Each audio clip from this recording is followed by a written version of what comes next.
Station, this is Houston. Are you ready for the event? Houston Station, I'm ready for the event. Houston ACR, this is Mission Control Houston. Please call station for a voice check. Station, this is Houston ACR. How do you hear me? I have you loud and clear. Please stand by for opening remarks. Hello everyone, I'm thrilled to welcome you to this extraordinary event where we have a unique opportunity to connect directly with astronauts aboard the International Space Station. Today we are not just spectators, we are participants in an awe-inspiring world of space exploration.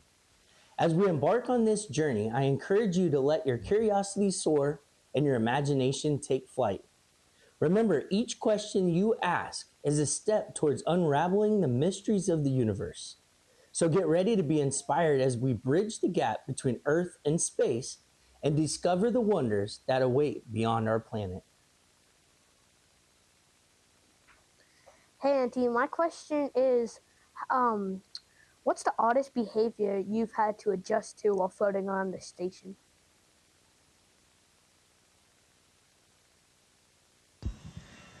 Levi, buddy, the oddest thing I think is that, my bedroom or crew quarters is in the floor or the deck. The treadmill's on the wall, the weightlifting machine is on the wall, and oftentimes you'll be talking to somebody and they're just popping out from the ceiling. And so you have to get used to talking to people upside down or sideways and, used to floating around the space station in all sorts of directions and different ways of communication. One of the other things that's kind of odd is we get like one pair of pants for the whole month, one t-shirt for the week, and we can't wash clothes up here, so we just throw them away when we're done and they burn up in the atmosphere. So a bunch of odd behaviors that we have to adapt to up here in space. Hi, my name's Ryan, and my question is, if you could invite a fictional character to experience this with you, who would it be and why?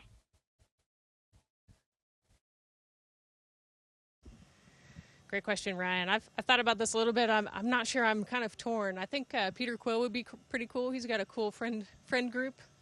He's resourceful. He knows the whole space thing. He's got a good taste in music. But also, like, the magic carpet from Aladdin would be pretty cool, because then you could go ride wherever you wanted to in the universe. Hi, my name is Bryson. How do you get back to Earth?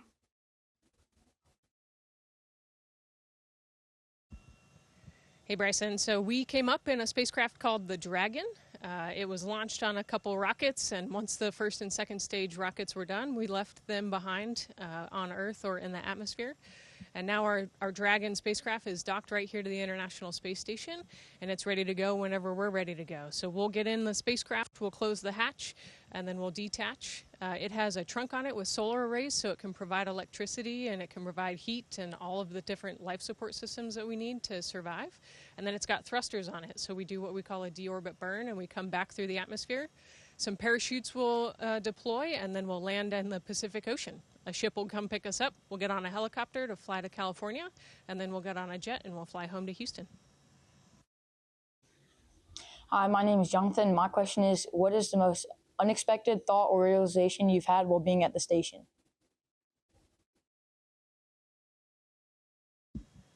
Hey, John. I love that question. I think that one of the coolest things is getting to look out the window. I know you guys have seen that view from my iPad a couple times, but looking out the window at the Earth is so cool. It's just a different perspective that we get up here. And, I've kind of learned in geography in class, like you guys are learning, there are lines and there are solid colors that delineate between the different countries and the different states, but up here there's none of that. And so we can see the different continents, and we can see the different terrain and the mountains and the lakes and the rivers and cities. And so learning my geography based on color and terrain rather than lines and country names. So just seeing the world and seeing that we're all just one humanity living there on Earth has been one of the coolest realizations that I've had, getting to look back at this beautiful Earth. Hi, my name is Violet, and my question is, what is the most unusual use you found for Velcro on the space station?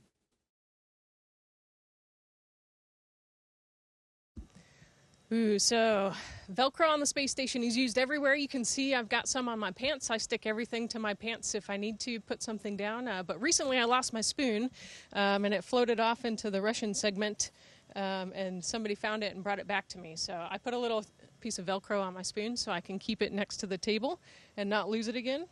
And then another technique I was given was to use the Velcro on your flashlight. You can use it as a back scratcher. The tough part of the Velcro there is a great way to scratch your back in places your hands can't reach. Hi, my name is Madeline, and my question is, how did you pick your zero-G indicator?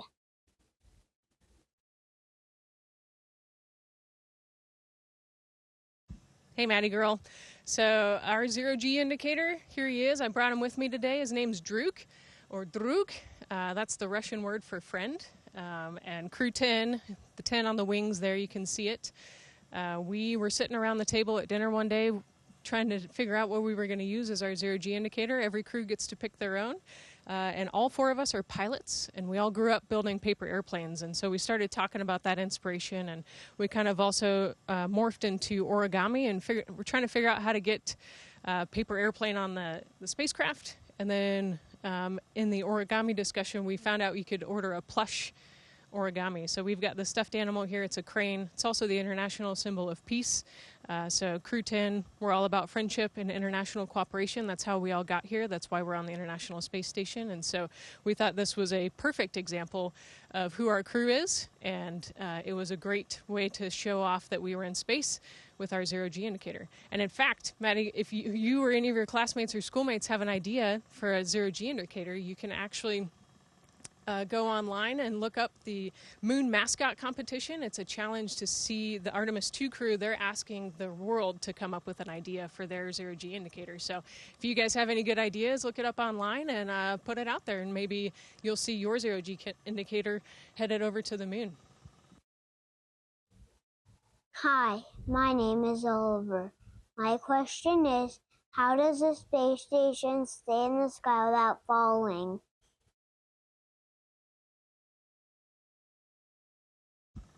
Hey, Oliver. So we are high and fast above the Earth, about 250 miles above the Earth, and 17,500 miles an hour is how fast we're going. So we're actually being pulled down to the Earth. We're actually technically falling, but we're so high and fast that as we fall, we just miss the Earth, and we go into an orbit, and we just keep missing the Earth. So it's an orbital mechanics discussion, but we're being pulled back to Earth by Earth's gravity, but we're far enough away and we're fast enough that we stay up in space.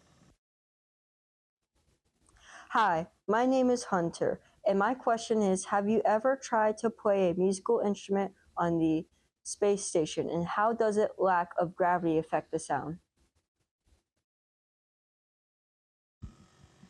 Ooh, I have not yet tried to play a musical instrument on the space station, but we do have a few musical instruments, and we've passed an iPad around and listened to each other's favorite music in the evenings. But one of the things about sound up here, so the lack of gravity doesn't necessarily affect the way that we hear things, but I brought a fun thing to show you guys. I've got a bag of tools here, and the metal is not being held down by gravity.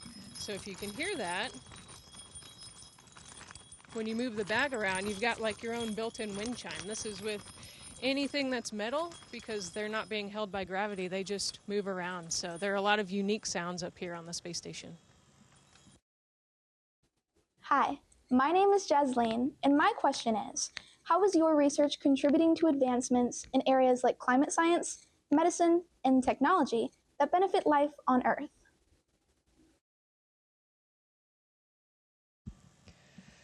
You know, at any given point in time here on the International Space Station, there are over 200 science experiments going on, whether that's outside the space station, looking out at the universe, or looking at Earth, or inside the space station. And you know, some of my favorites, actually, we can volunteer for science experiments. So I volunteered for several human experiments. And so scientists on the ground are looking at my core body temperature. I actually just took a headband off earlier today that was measuring my core temperature. I've worn a vest a couple times. It's measuring my blood pressure, my heart heart rate, my breathing rate and volume, all sorts of different measurements to learn how my body's adapting in space and how it adapts when we live in space for long periods of time. I'm also doing a couple studies that are looking at bone loss and cartilage, and so, how do we figure out how to counteract the effects of zero gravity on the body? And so as we look at all of these things, while I'm up here for 4 to 6 months, we can then extrapolate that into longer term space flight. As we go on to the moon and we explore out to all the way to Mars, we got to figure out how to get people there and get people in space for a year or two minimum sometimes. And so that's one of the things that I'm most excited about. And then all of that research is going to inform how we do life on Earth and how do we better prepare and better take care of our bodies as we adapt to life on Earth as well. Hi, my name is Landry, and my question is, have you ever seen a shooting star from space? What did it look like? Oh man, I have not seen a shooting star yet, but I have seen a lot of really cool satellites. I've seen a lot of really beautiful constellations. I've seen the moon a lot. I've seen some really cool lightning and auroras, so I've seen a lot, but not a shooting star yet. So I'm going to put that on my to-do list. Hi, my name is Lincoln, and my question is, have you ever tried to play a prank on a fellow astronaut using the unique environment of space?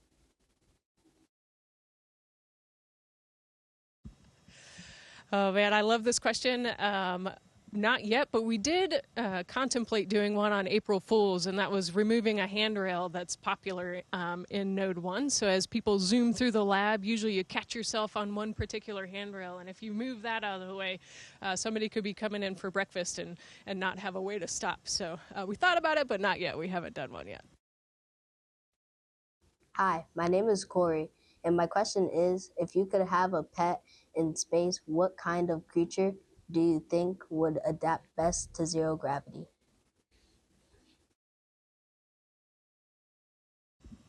Ooh, I think an octopus would be really cool. Don Pettit is a really smart individual, and he's up here with us. We were discussing this over dinner the other day, but octopuses are really smart, and they've got these 8 limbs that don't have bones in them. Bones and muscle are a structure that we build because we have gravity that we need to be strong against, but in zero gravity, you don't necessarily need that. So I think an octopus would be really cool. It'd be really cool to see them adapt and start to learn how to move around the entire environment without gravity holding them down.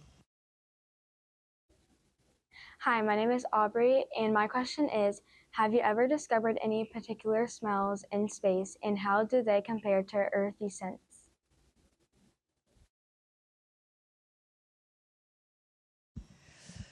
Ooh, so I think the most unique smell is space. We have an airlock here in the Japanese module, and recently the robotic arm went out and grabbed an RPCM, which is like a little circuit breaker panel, and it put it in the airlock, and then we closed the outside door. We repressurized it, and then we, on the inside, opened the door, and I got to smell the space smells. And it's actually pretty unique. It's kind of like a burnt metal or welding fumes. If you kind of think of like a metallic smell and burnt toast, and you put them together, that's what space smells like, and it's pretty cool. Hi, my name is Luna, and my question is, what do you do if something breaks?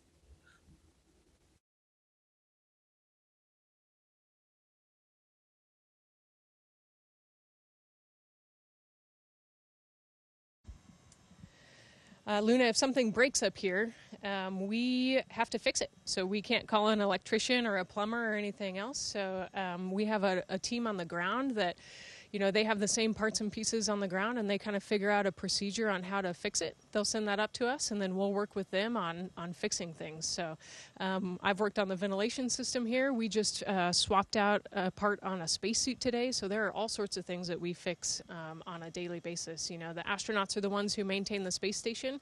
So the majority of what we do is the science and the research, but also we are the maintainers. Hi, my name is Brady, and my question is, what's the most surprising item you've repurposed for entertainment while in orbit?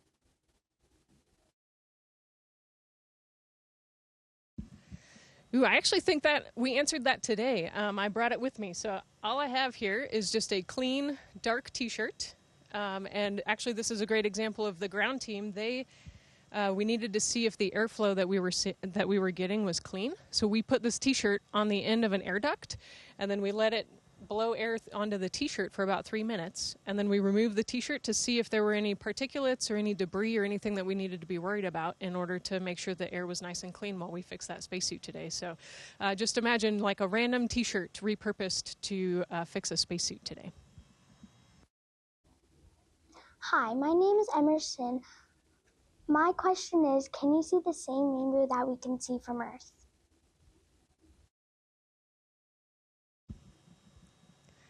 Emerson, so the rainbows, I think, are due to the sun angle on Earth. So I haven't seen any rainbows yet here, and I think we might be a little too far away from the clouds. But we do get to see the amazing clouds out there and the different heights of clouds. And we can see shadows from clouds, and we can see lightning storms. We can see all sorts of things, but not rainbows up here. Hi, my name is Eva, and my question is, can you see other planets? If so, what can you see?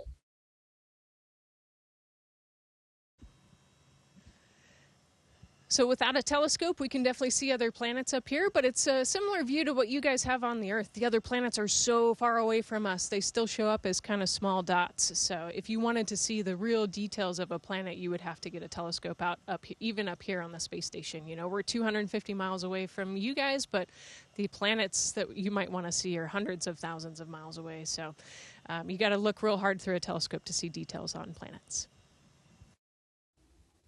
Hi, my name is Asher Mack, and my question is, can you see a city or a house from the space station?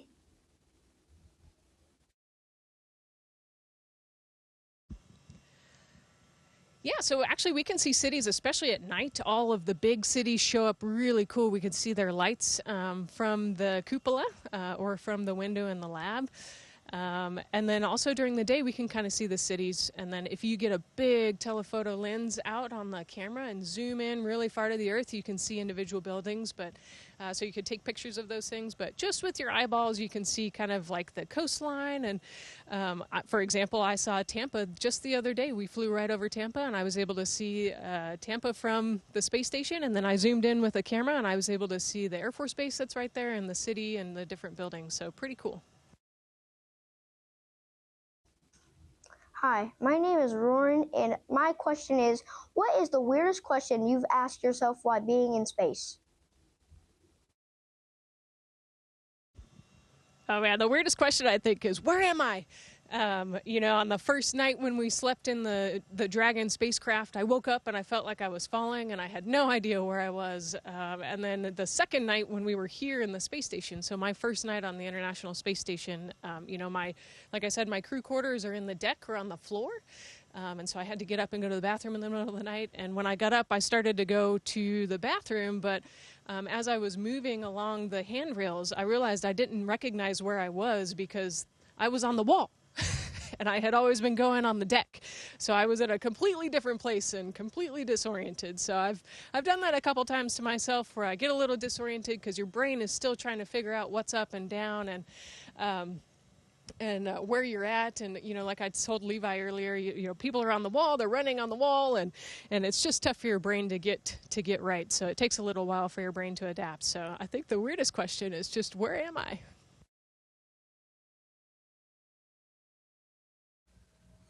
Thank you all for being part of this incredible journey today. It has been a privilege to witness your enthusiasm and curiosity. The questions you've posed have shown us that the future of space exploration is indeed bright and promising. Remember, the universe is vast, and every one of you has the potential to contribute to its exploration. Keep dreaming, keep asking questions, and never stop reaching for the stars. Together, we can achieve unimaginable heights. Thank you, and safe travels on your own path to discovery.